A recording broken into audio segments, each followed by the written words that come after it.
Good morning and welcome.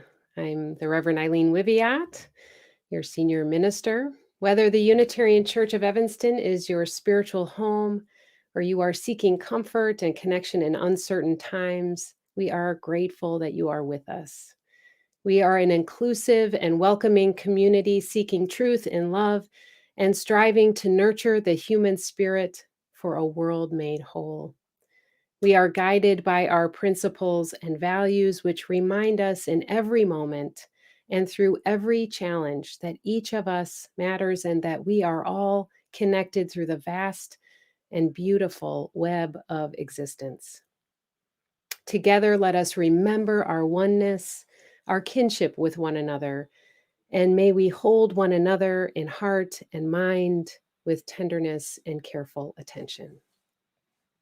There are many links of connection in the comments section below, including credits for the readings, to virtual religious education, for donations, and to be added to our email newsletter list. We are especially hopeful that those of you who are just discovering us and joining us for the first or second or third time, that you please fill out the guest form and so that we can keep in touch with you. A few announcements. We gather on Wednesday evenings on Zoom at 5:30 for a circle of support and reflection. All are welcome to join us. We'll send a reminder email in the early afternoon on Wednesday with the link. Virtual coffee and conversation begins on Zoom after this service and lasts until about 1 p.m. You can find the link in the comments below or from the newsletter. And after coffee and conversation, the 8th Principal Town Hall begins at 1:15. Same link as the coffee hour. For newcomers and anyone interested, our virtual Intro to Unitarian Universalist session is today at 4 p.m. That link has been in the newsletter and is in the comments section below as well. And now for a pledge drive update. Here are the numbers. We have 220 pledges in for a total of $512,761. So we're within 40,000 of our goal. Now, some of you may have gotten stimulus checks in the last 2 weeks, and I hope that they have provided some ease to you and your family. Others may, like me, may feel that you might have gotten more than you anticipated or needed. And if you feel moved to put some of that extra unexpected cash toward the church and want to add it to your pledge, we would be more than grateful. Knowing that my family is employed and we're doing just fine through this economically difficult time, I'm able to pledge at a higher level this year, and it has brought me great joy and gratitude to do so. Recognizing these uncertain economic times, the Pledge Drive team set a very modest goal of $553,000. Meeting our goal would be wonderful, and exceeding it would be even better. It would enable us to give our hardworking staff much deserved raises, to provide health benefits to members of the staff who are less than full-time employees. And it would also help us to meet our obligations to the Unitarian Universalist Association for the many resources and support they provide, not just our congregation, but all congregations. The UUA amplifies our voice and empowers our striving toward justice. Getting a pledge from every member will help us to be a just employer and contribute to our wider movement. It will keep us thriving and in covenant as we move toward the time when we can all be together again, and it will enable us to fulfill the promise and practice of beloved community. Thank you to all of you who have contributed so generously already. And if you haven't submitted your pledge yet, please do so as soon as you're able so that we can finalize our budget and prepare for the annual meeting. Every pledge in any amount makes a difference. And now I invite you to get your chalices ready and set a place for yourself and your family as we join in beloved community. Our opening reading is This Promise That We Make by Reverend Gretchen Haley. It starts here, in this moment, in this breath you feel rising in your chest. This beat building between us, the healing, the hunger, the hope, the courage, the calling, the commitment, the drawing out of a new day. It begins now in the imagination, in this story we weave together, this song we sing, this prayer we bring into being from our hearts to our lips, to our hands, to our life, our shared life. It starts here with praise and thanksgiving, forgiveness, and this humble centering confession that we could be wrong. This promise that we make to keep learning, to keep trying, to keep our senses of humor, to keep close this knowing that we are all in this together. Come, let us begin. Come, let us worship together.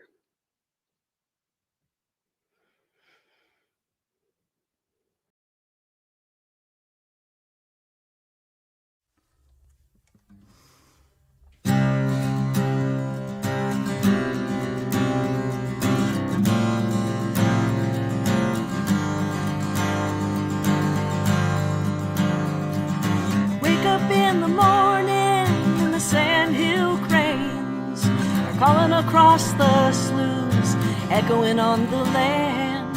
And the sun is surely rising above the tall pine trees. It's a brand new morning for you and me. We're gonna breathe it, gonna taste it. We're gonna celebrate the morning, singing to the sky. Well, there's reason once again to feel like singing this song. There's reason once again to feel like singing along. A new road has been taken this time around. I'm not sure where we're all going, but I'm so glad I'm found. And I'm feeling so reborn, yes, I'm feeling so brand new. I feel like it's the first time that I woke up next to you. I lingered in that morning like I'm lingering here. I wish that there was some way to make this feeling last all year. Do you ever feel like you're just coming out after such a lonely winter or a long summer's drought? All at once you realize you're not so alone. You look at yourself, you're so amazed how you've grown. Like a butterfly, you've grown wings and you can fly away. Like a butterfly, spread your gorgeous wings now and show me how you fly.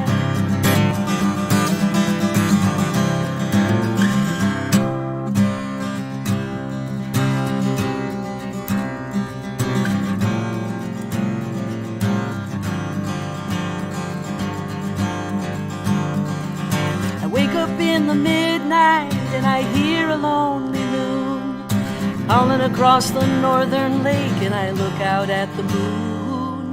It was sinking down slowly, it turned dark blood red. I felt just that much closer to seeing the silver thread that binds me, and I can feel it, a sacred silver weaving in and out between my bones. It ties my muscle to my bones. It ties my body to my soul.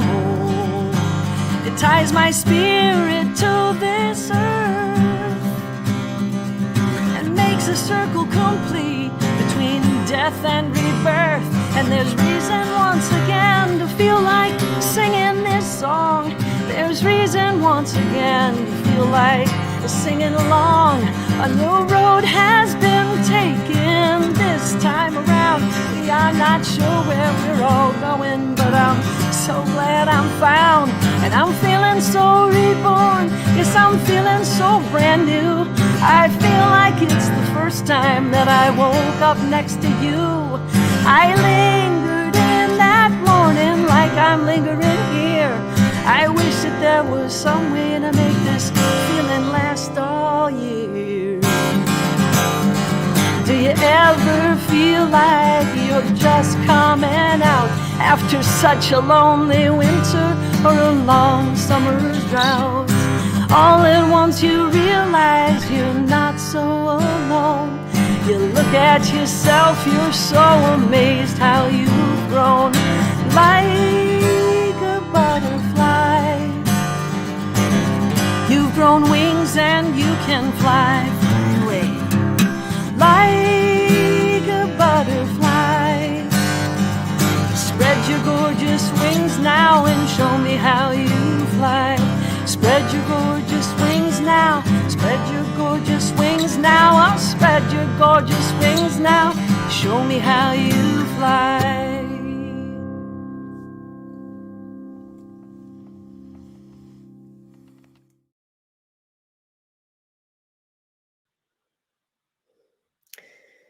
Betsy Godwin, Sandy McNabb, and Gabriel Godwin McNabb light this chalice in northern Illinois on the traditional homelands of the Council of the Three Fires, the Odawa, Ojibwe, and Potawatomi nations.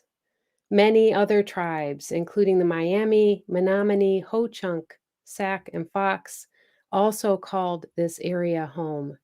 We name these in honor and respect. Please join in saying these words adapted from those of Ed A. Lane. This chalice was born of earth and metal, the flesh and blood of Gaia, given form by the hand of the artist, forged by the fire of the welder.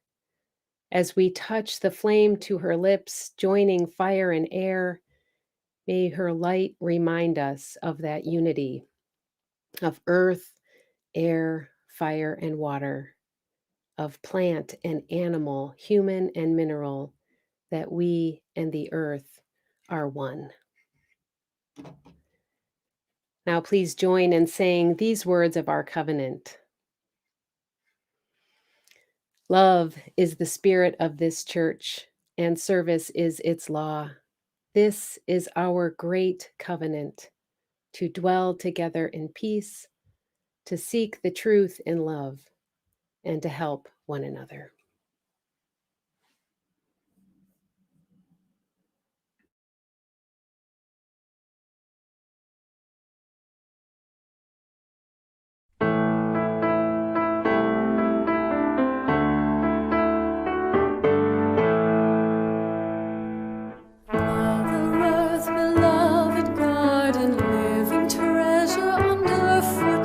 All our days you ground our being, sage and thin.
Hi, our story is called Outside In, and it's written by Deborah Underwood, illustrated by Cindy Derby. Let's read the story first, and then we'll go back and look at some of these beautiful illustrations. Outside In. Once, we were part of outside, and outside was part of us. There was nothing between us.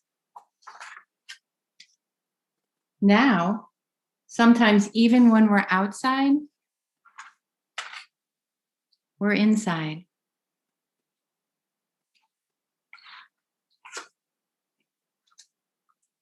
We forget outside is there.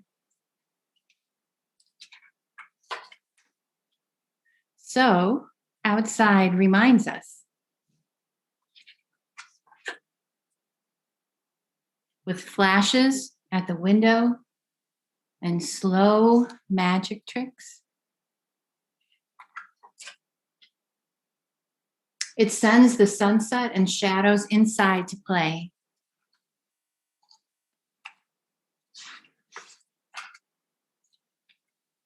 Outside sings to us with chirps and rustles and tap-taps on the roof.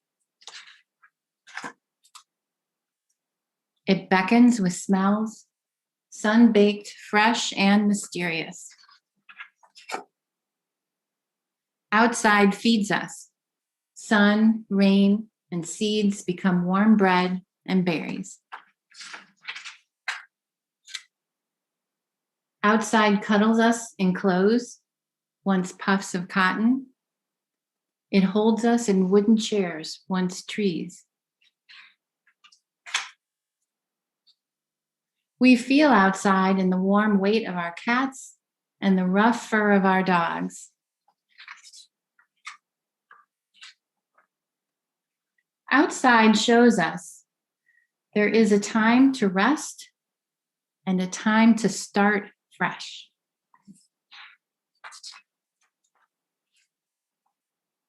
Outside steals inside. A spider seeking shelter, a box elder bug in the bath, a tiny snail on kale. Even rivers come inside, cool water rushing, eager to return to the sea. I'm here, outside says. I miss you. Outside waits.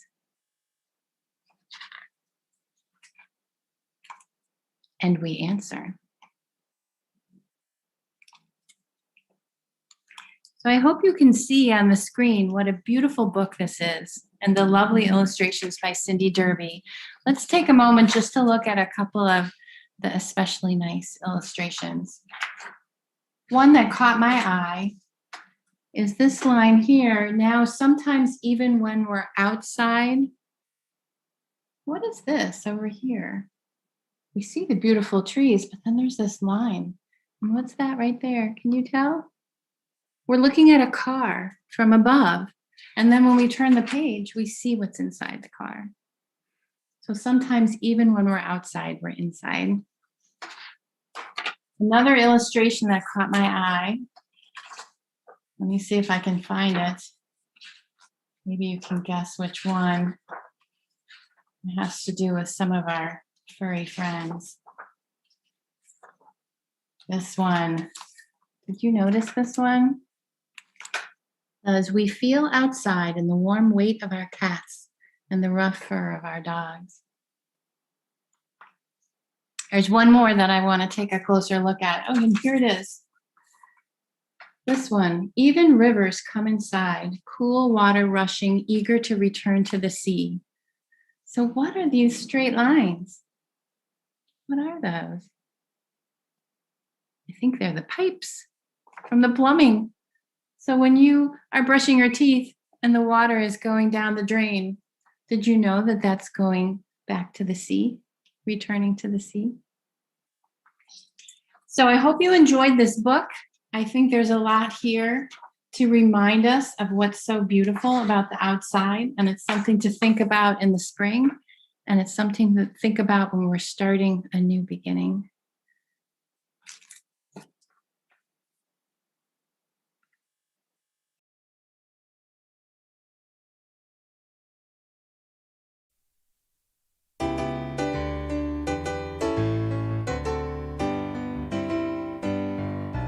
This little light of mine, I'm gonna let it shine. This little light of mine, I'm gonna let it shine. This little light of mine, I'm gonna let it shine, let it shine, let it shine, let it shine.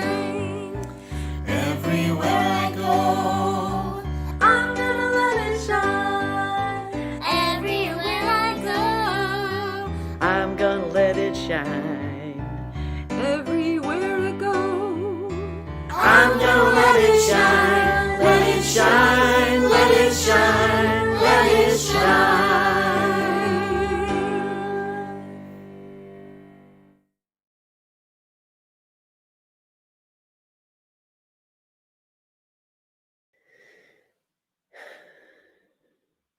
Feeling so much joy this morning with all the gifts being shared today. These are the joys and the sorrows that have been submitted through the Google form found on our homepage or sent to me via email. From Judy Holman, congratulations to Eleanor and Wayne Boyer, who celebrated their 51st wedding anniversary on Friday. Not only that, they're still speaking. Kudos to a great couple. From Christine Peters, it's a joy to celebrate Jordan Strieber's birthday this weekend. Wishing them a much better year ahead. I'm so grateful that Jordan and I met and became family through UCE. Happy birthday, Jordan. And a joy from Ellie and Tim Fedderson, added to the chat this morning, welcoming their new dog Trixie into their home. That's so exciting. Many joys. Kathy Underwood asks for healing energy and prayers for her mom, Diana, who is in the hospital for non-COVID reasons. From Melanie Kitchener, she writes, my grandson Flynn tested positive for COVID-19 on Friday. He's enrolled at the Y near his home to enable him to thrive scholastically while his mom and dad work from home. He has no symptoms, which is good. Grandma is very sad and scared. From Harry Hirsch, this is the first anniversary of the death of my beloved friend, John LaPlante. I miss him and think of him almost every day. Thank you, Harry, for naming that and sharing that sorrow, as it is also heavily on my heart as well.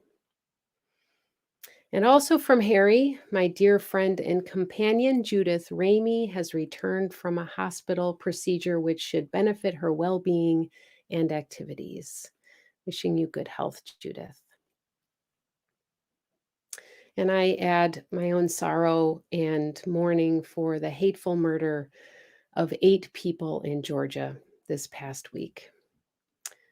Praying for an end to senseless violence, all violence, and ignorance and hate as it manifests and harms so many communities, so many people of color.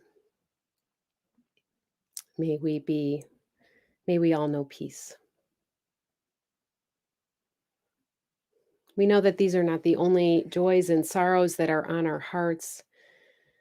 We take a moment of quiet now to read to ourselves the joys and sorrows that have been added to our chat, and we hold these together in care and tenderness. And I invite you to say aloud the names of those who you are holding in your heart. Those who are sick, those who have died, those who are experiencing loss and fear and depression. Let their names gather on the winds and be held in this community that knows no walls.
Mm.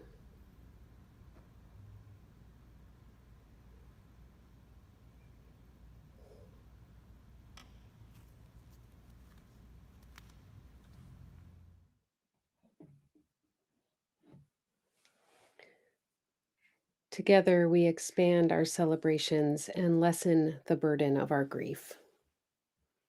I invite you to join me in the spirit of prayer and meditation. This is from the Chinook Psalter. May we today be touched by grace, fascinated and moved by this, your creation, energized by the power of new growth at work in your world.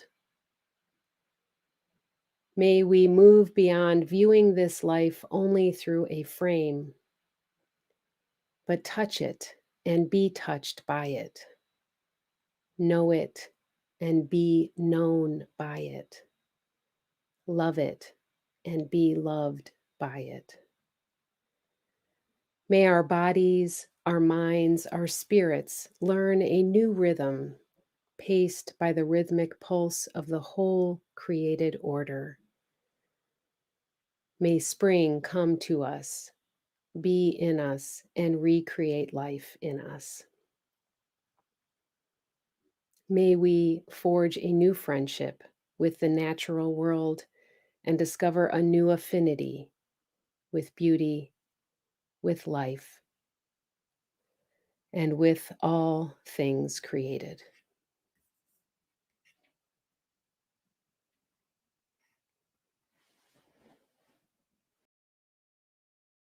Winter rains have turned the star wheel, springtime is upon us. Winter rains have turned the star wheel, springtime is upon us. Sharp the smell of warm bursting in our eyes, the turrets of the tulip. Winter rains have turned the star wheel, springtime is upon us. Greening is the grass, soft upon our brows, the sunlight warm caresses. Winter rains have turned the star wheel, springtime is upon us.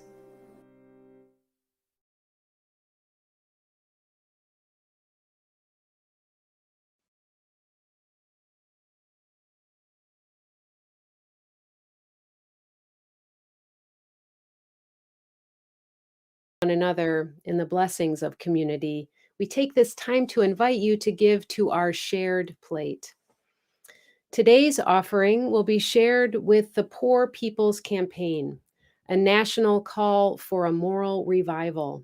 The Poor People's Campaign is a collective of people of faith addressing the intersecting injustices of racism, poverty, violence, and ecological devastation. You can text to give, send in a check, or give from our website. If you do send in a check, please indicate in the memo line if you would like your check to be for the shared offering, pledge, capital campaign, or some other giving. Please give as generously as you are able, and may what you give bring you joy.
Our reading is from the epilogue of Braiding Sweetgrass, Indigenous Wisdom, Scientific Knowledge, and the Teachings of Plants by Robin Wall Kimmerer. Kimmerer is a mother, scientist, decorated professor, and enrolled member of the Citizen Potawatomi Nation. When berries spread out their giveaway blanket, offering their sweetness to birds and bears and boys alike, the transaction does not end there.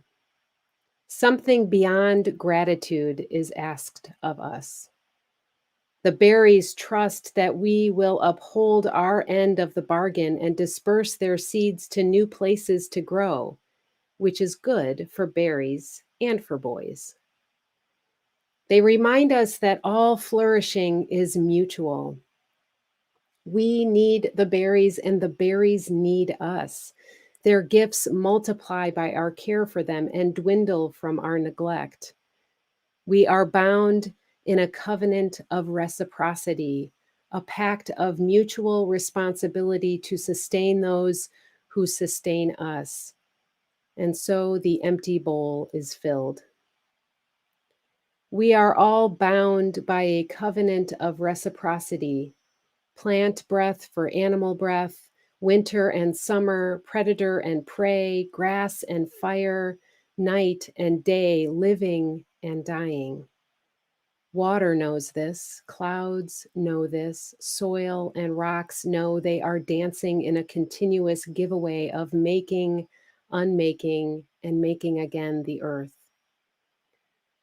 The moral covenant of reciprocity calls us to honor our responsibilities for all we have been given, for all that we have taken. It's our turn now, long overdue. Let us hold a giveaway for Mother Earth, spread our blankets out for her, and pile them high with gifts of our own making. Imagine the books, the paintings, the poems and clever machines, the compassionate acts, the transcendent ideas, the perfect tools, the fierce defense of all that has been given. Gifts of mind, hands, heart, voice, and vision, all offered up on behalf of the earth. Whatever our gift, we are called to give it and to dance for the renewal of the world in return for the privilege of breath.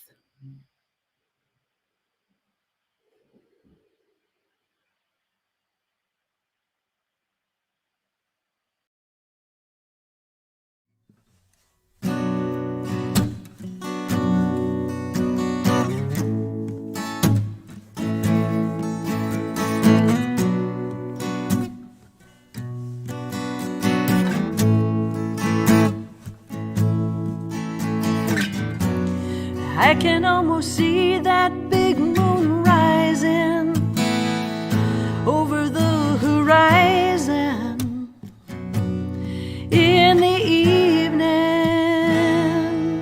eastern sky.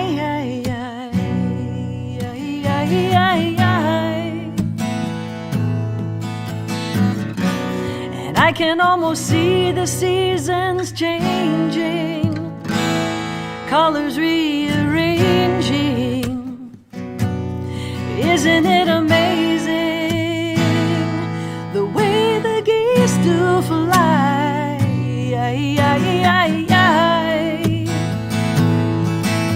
I stepped into a pond of water, and then I am the pond. Or I listen to the sound of the meadowlark, and then I am the song. I am flying, for I am the wind, or I am singing, for I am the voice. And I'm watching the moon rising over land. I'm holding on to this grain of sand, and I know the earth. I know the answers now. I am birth.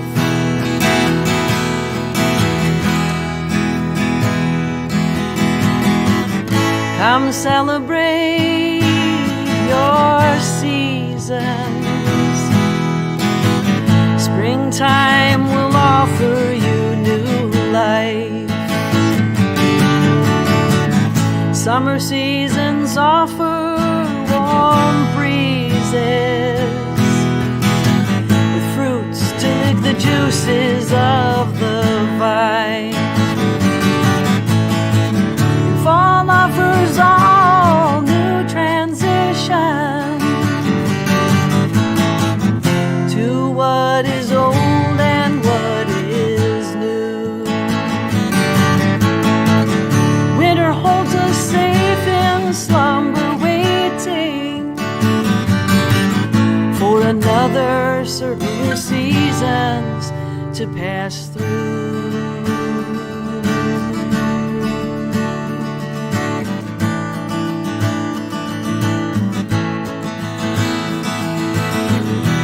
Come with me by the seashore. We'll watch the moon get high. Listen to the waters lap against the rocks. Answer all your questions why. You are what I am, and you know we all are one. You were born of me, and I of you.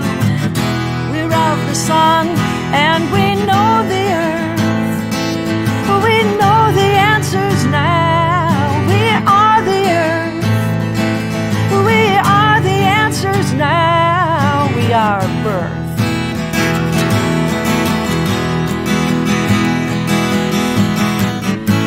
come celebrate your seasons. Springtime will offer you new life. Summer seasons offer warm breezes with fruits to lick the juices of the vine. And fall offers all new transition to what is old and what is new. And winter holds us safe in slumber, waiting for another circle of seasons to pass through.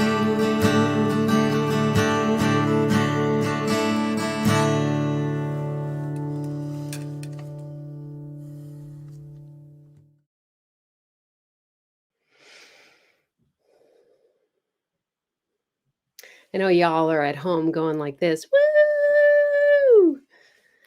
I just want to add my woot woot woot to Betsy's amazing musical contributions. It's been such a joy to have you sing for us this morning. Your beautiful songs, Betsy. Thank you.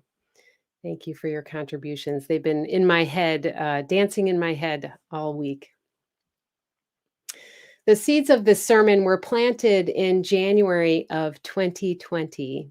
Betsy Godwin, our esteemed musical guest today and longtime member of UCE, bid on my sermon at the auction in November of 2019. So I guess you could say the seeds go back even further.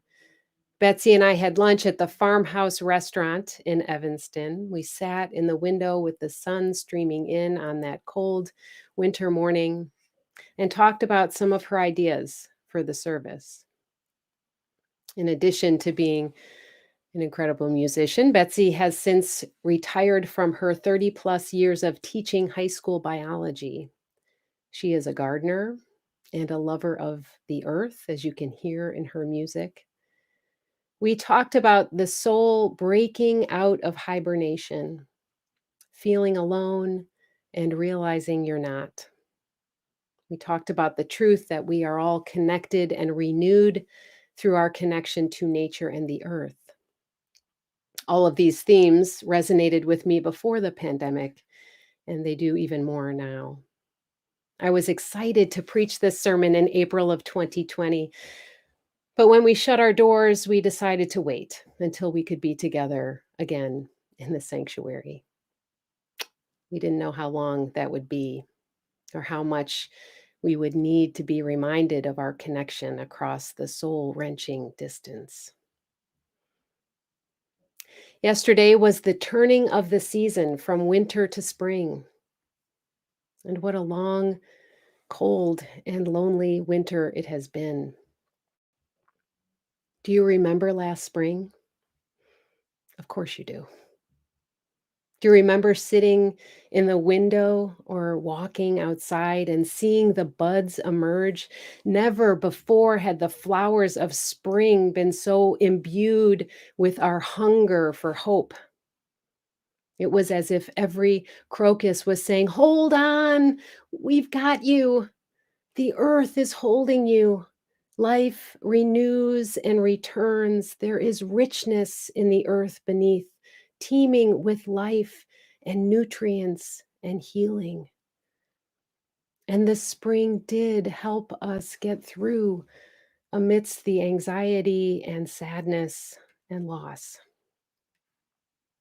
And then the spring turned into the summer of unrest, rage, and heartbreak, crying out at the murder of George Floyd and Breonna Taylor and Tony McDade and so many more.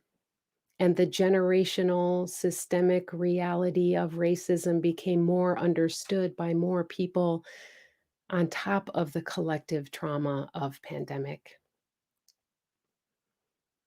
And then summer turned to the madness of an autumn election season like we've never seen followed by the insanity of democracy shaken to its core, and fall turned into winter, long, cold, and lonely. A full year of seasons, devastating beyond our imaginations.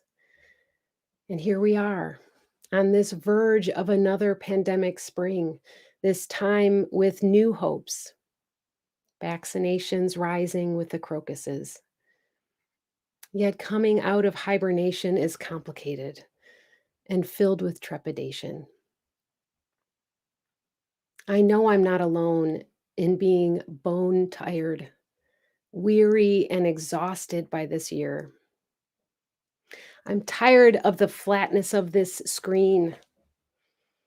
I'm tired of feeling disconnected from my body, disconnected from the earth, disconnected from you. Unable to hold your hand, knowing the sorrow, pain, and loss that many of you have experienced and found ways to cope with, some healing and some not.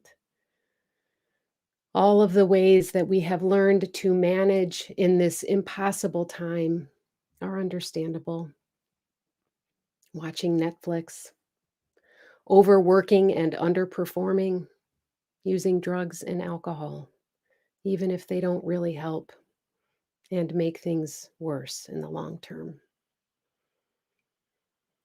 In an On Being interview, Krista Tippett spoke with Christine Runyon, a clinical psychologist and professor in the Department of Family Medicine and Community Health at the University of Massachusetts Medical School. They talked about the neurological effects of being in a constant state of fight, flight, or freeze, as we all have been. Hyper aware of potential danger from all sides, from each other. We have not been able to retreat from this hypervigilant state for an entire year. This causes a sense of being disembodied, disconnected, disassociated, or numbed. It was helpful for me to understand this as the way the body responds to being in a continual, unrelenting protection mode. As an extrovert, I've been confused by the dual feeling of longing to be in the presence of others while at the same time wanting to scurry back into the safety of isolation, something like pandemic-induced agoraphobia, maybe.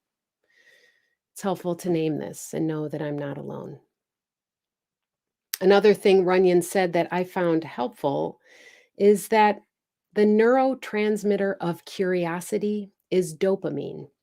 So if we can be curious, we can give ourselves a little hit of dopamine, she says. If we can wonder about what's happening in our bodies with compassion for ourselves and remain aware of what we're feeling, it can help us return to our bodies with kindness and gentleness.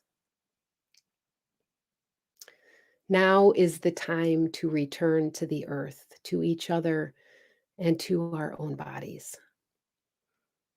This is the time of coming out of hibernation, of reconnecting and being born, in a sense.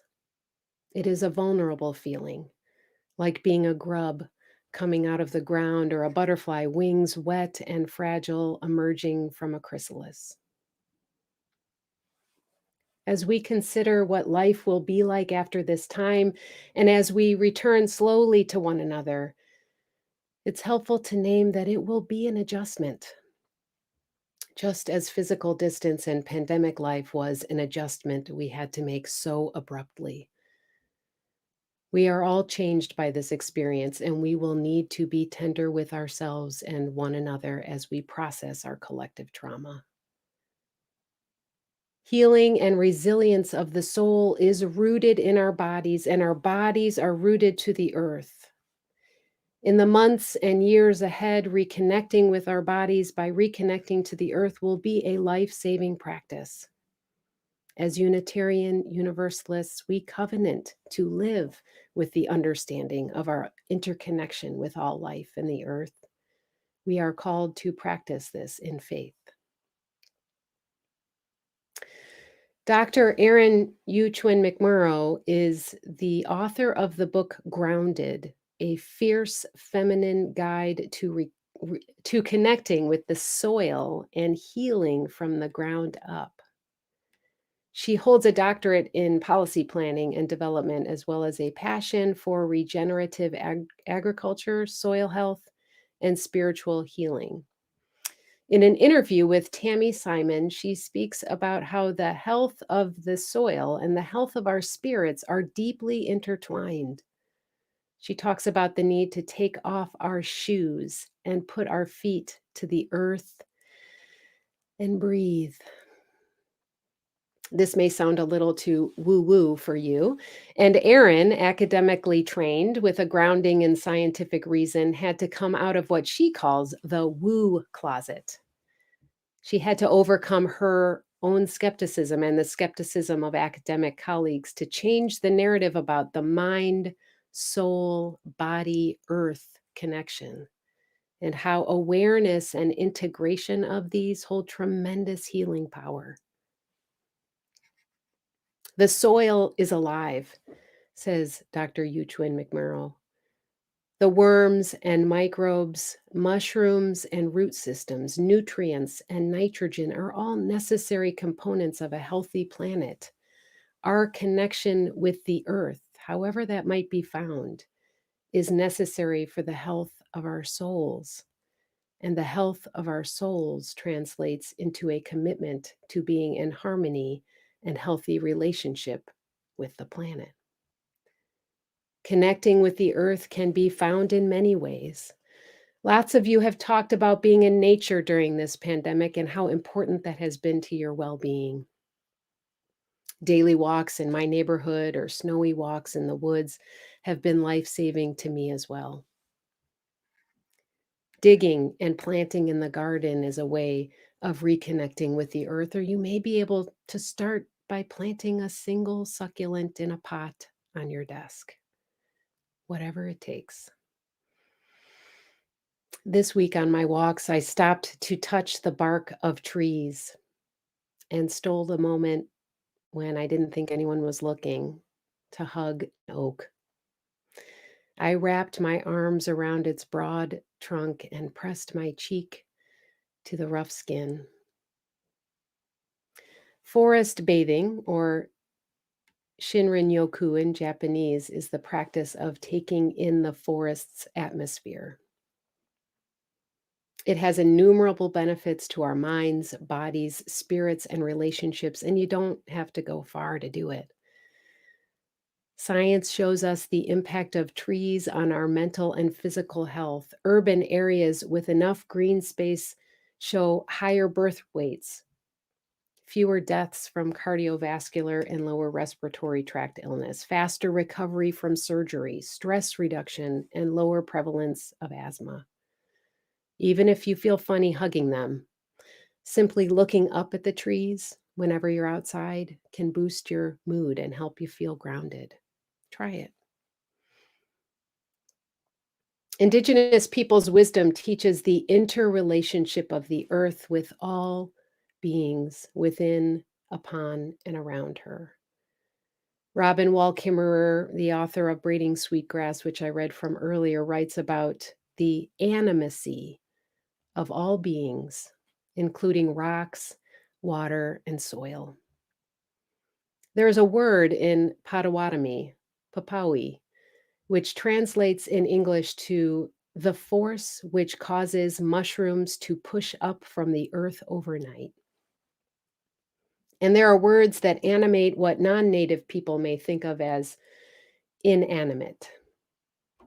The word wickwigama, for example, means to be a bay.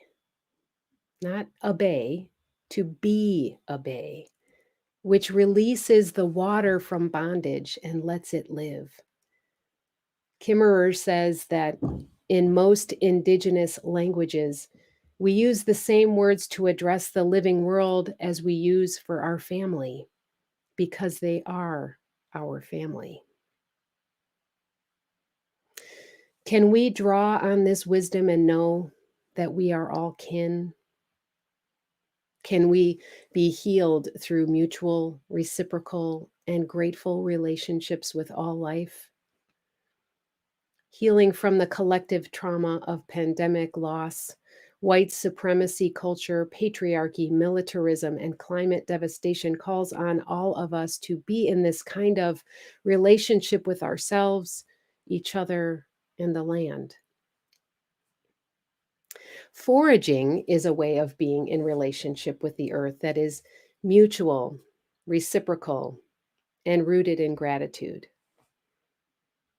Alexis Nicole, known as Black Forager on Instagram, practices finding and gathering food, often invasive species and native plants, as an act of Black resilience, joy, and rebellion through restoration of knowledge. She shares this in a popular TikTok video. Foraging for wild food was an integral part of the Black experience, whether free or enslaved, for our first 250 years on this land. Foraging filled out small meals given to slaves, and selling your finds gave Black folks a means of income. But when slaves were freed, laws were immediately put in place to curb Black foraging, to financially bind us to the plantations we had just escaped.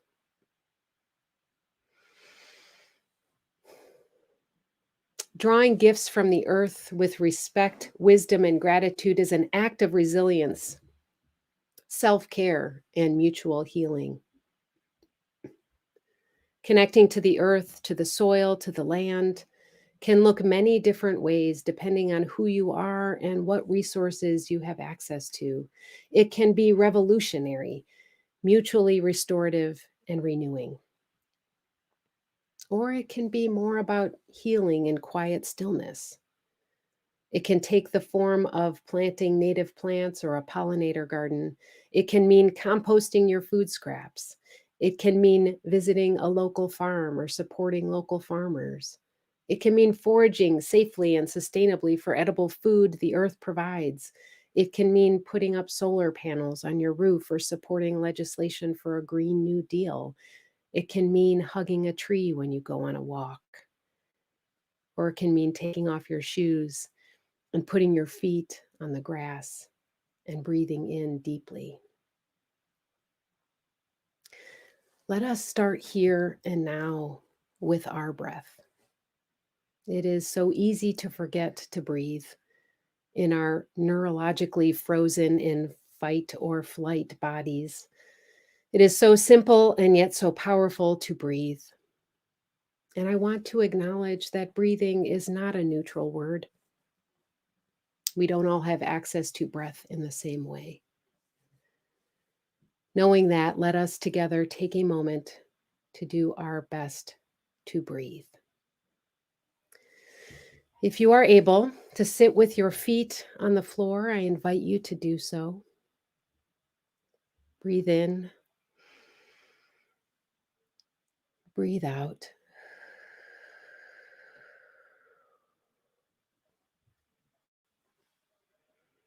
If your bottom is on a chair or on the couch or you're lying in bed, wherever you are, we are all on the earth.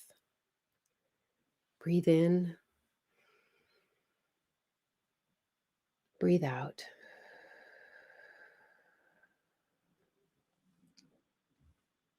There may be several floors or stories between you and the ground. I doubt if any of you are watching this with your shoes and socks off and your feet in the soil, but maybe you can try that later. I encourage you to. For now, let's close our eyes if you feel comfortable and breathe in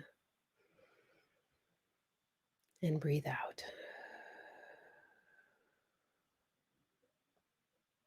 Imagine your body, feet, tailbone, or backside, connected to the earth through your roots. Imagine the roots of a tree as if you are a tree, stretching down, down, down into the soil. Breathe in, breathe out.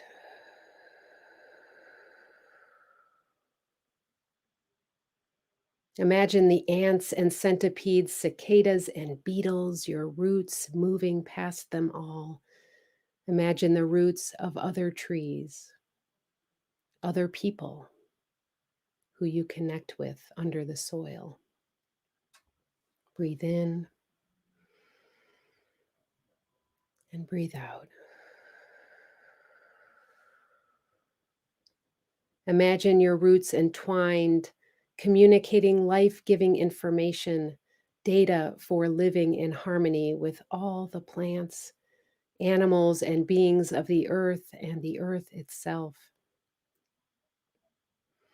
Imagine the nourishment you are able to draw up from the soil, up into your body, through your feet, your legs, your trunk, and up through your arms. Reach your arms, your branches up into the sky and feel the top of your head, your crown, stretching up into the sun. Feel the warmth, power, and light of the sun pulling into you, and imagine that you have the power within you to process that light, that energy, and turn it into sustenance for others. Imagine that with your breath, you can photosynthesize power and turn it into love. Breathe in. Breathe out.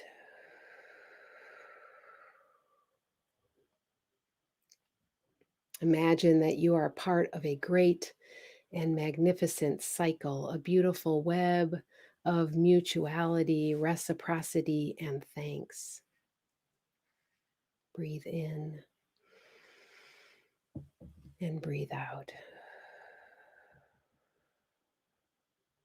Now, I invite you to put your hands, one on your heart and one on your belly, if that is comfortable and possible for you. One more deep breath in, and a long, slow breath out.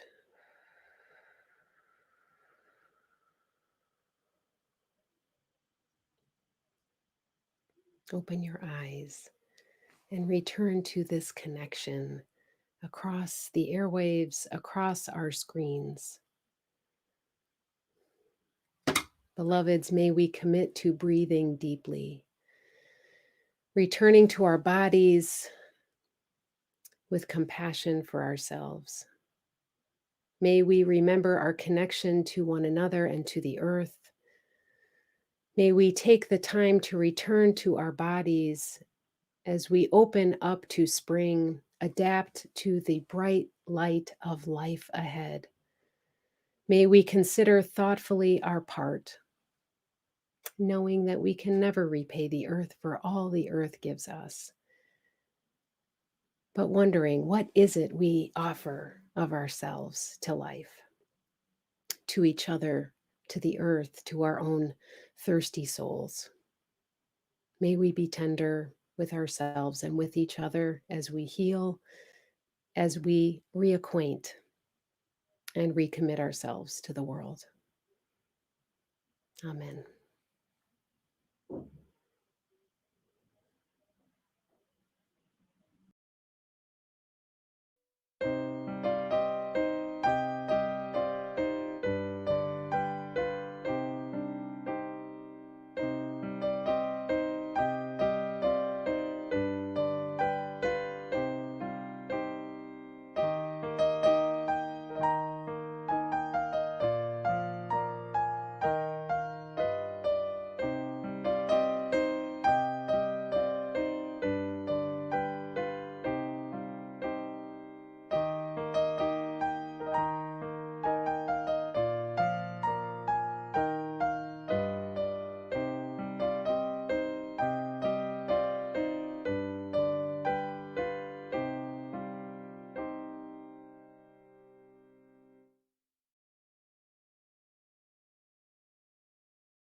As Betsy, Sandy, and Gabriel extinguish the chalice, please join in saying these words.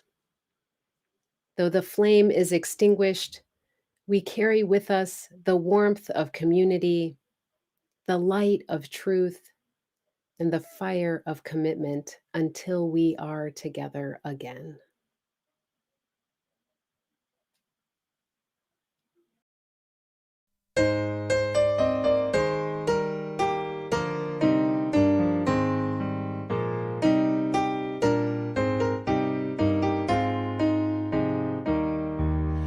Wake now my senses and hear the earth call.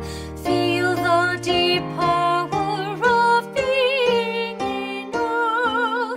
Keep with the web of creation your vow. Giving, receiving as love shows us how. Wake now my reason, reach out to the new. Join with each pilgrim who quests for the true. Honor the beauty and wisdom of time. Suffer thy limit and praise the sublime. Wake now compassion, give heed to the cry. Voices of suffering fill the white sky. Take as your neighbor both stranger and friend, praying and striving their hardship to end. Wake now my conscience, with justice thy guide. Join with all people whose rights are denied. Take not for granted a privileged place. God's love embraces the whole human race. Wake now my vision of ministry clear. Brighten my pathway with radiance here. Mingle my call with people share. Work toward a planet transformed by our care.